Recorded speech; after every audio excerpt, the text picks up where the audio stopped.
Leksimiz devam naşırımız hürmetli vatandaşım. Yani bunun beşideki bir hat Cumban. Bunu ben bu da ciddi haber de tercüme kıldım. Prezident Trump Cungo qattiq soda jazo siyosati yurgizdiganligini jakarlaydi. Prezident Trump Cungoga qattiq soda jazo siyosati yurgizdiganligini jakarlaydi. Mavzula xabar 12-yanı 28 günü Fransiya Xalqaro radio stansiyasi Xitoy til programmasi e'lon qilindi. Ve şu günü Van ve Torbeti'ye köçürüldü. Haber mındak başladı. Prezident Trump hükümeti keler yılı yıl 5'de Cungo qaratqan qattiq sodi impor ve siyasetini jakarlaydı.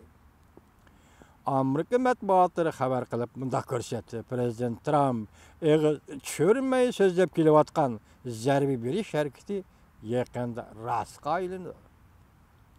Prezident Trump saylam davrida Cungo'ning adolatsiz savdo harakatlarini qattiq ayblagan.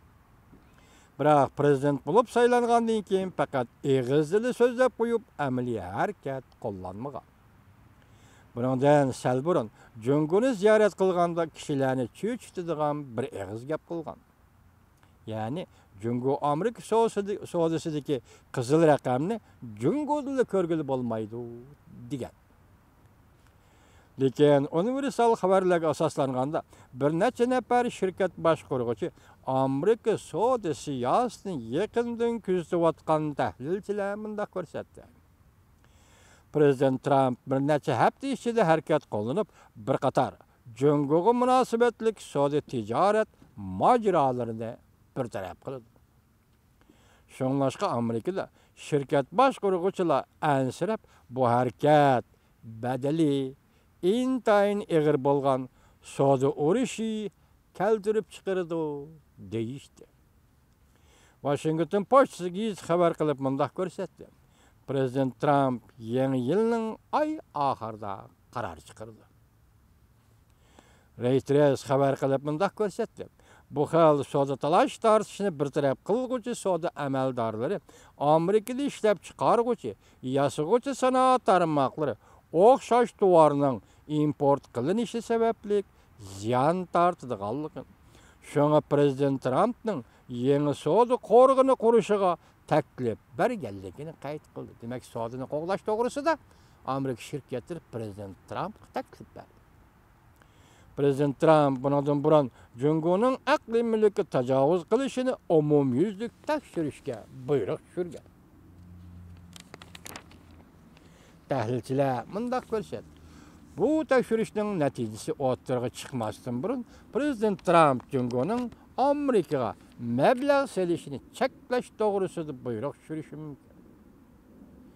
Yoki Amerika o'z oldiga tamoyildan bejini yuqori ko'tarishi mumkin. Demak, Cungo Amerikaga mablag' salmoqchi bo'lsa, bu mablag' selishni prezident Trump cheklaydi degan gap.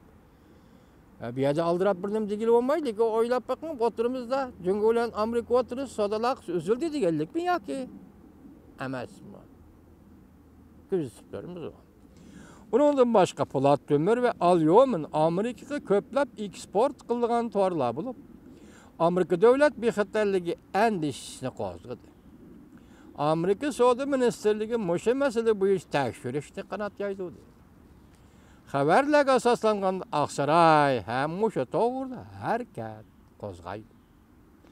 Washington bilim xazinasi strategiya va xalqaro tadqiqot markazi mutaxassisi Gan Indi mundaq ko'rsatdi. Prezident Trump hukumati tavrash, cho'chish va tahdid Cungo'ga tahdid paydo qilmoqchi bo'layotdi. Ular yana Amerika chaq-chaq qilayotgani yo'q.